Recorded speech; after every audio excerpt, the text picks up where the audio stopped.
Saadia, look, so this report actually is ranking competitiveness. Does it attract more investments? Is there kind of like a business case that now Donald Trump says, look guys, I'm top of the list. This means that I'm doing a good job? What we're looking at is the long-term business case, the long-term economic case. What is it that builds the right kinds of factors in place for an economy so that there will be growth in the long term, so that there will be income in the long term, and so that there is good distribution of that income in the long term? You know, we've learned a lot in the last 10 years about what matters for growth. We learned a lot from the financial crisis. We now know what made economies more resilient, who bounced back faster. We know more about the fourth industrial revolution and how countries need to be using technology to grow faster in the future. And we know a whole lot more about human capital. And those are the three sort of major areas of change in this ranking. Okay, so I know you changed actually the way that you measure these things, but I'm looking at, so number one, US, two, Singapore, Germany, fine, Switzerland. Jim was actually surprised that Japan was at number 5. I'm actually surprised about the US and Japan. I mean, I've played around in my Goldman life with indices that generally speaking would fit with most of that, but the Japanese one is particularly surprising to me, and I'd love to hear more about why that is. Sure. But the US, I can't understand why it should be first, but it's usually up there. But Silicon Valley, maybe. Oh, we're looking at 12 different pillars of competitiveness, right? So all the way from sort of institutions and fundamentals like health and education, all the way through to what's happening in terms of business dynamism, what's happening in terms of innovation.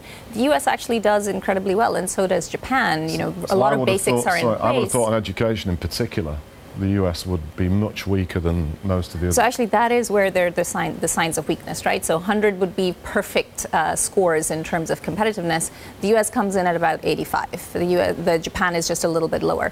And that's where some of the weaknesses are. So for example, Japan is really good in terms of long-term health. The US is terrible as compared to other advanced economies. If you look at freedom of the press, the US is actually not doing very well on that. Right. When it comes to workers' rights, the US is not doing very well on that. So just because it's at the top doesn't mean that there isn't a lot of room for improvement. I mean, I'm seeing Brazil at number 72. I know you can't really compare to what you did last year, but are there any, glaring differences that of countries that actually are much worse than they were in the last couple of years? Yeah.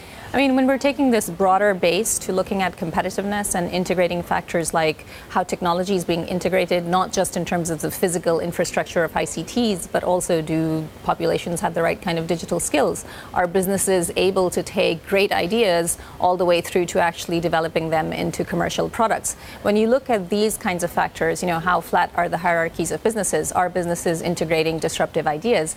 How forward-thinking are governments? Is policymaking keeping up with the pace of technological change? Yeah. When we look at these broader base of factors, that's why countries like Brazil end up at the very bottom. Where is China? Where's China? I'll have a look. 28. 28. Right, 28. There you go. So that's actually like 50 places higher than Brazil. I'm not surprised at Brazil.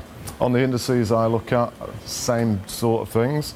Brazil's usually Russia is often better than Brazil on some of the. I have Italy at 31. Right. Well, that is surprising. After China. China, on the index I get involved in, still monitoring and help influence. China's just started to become higher than Italy.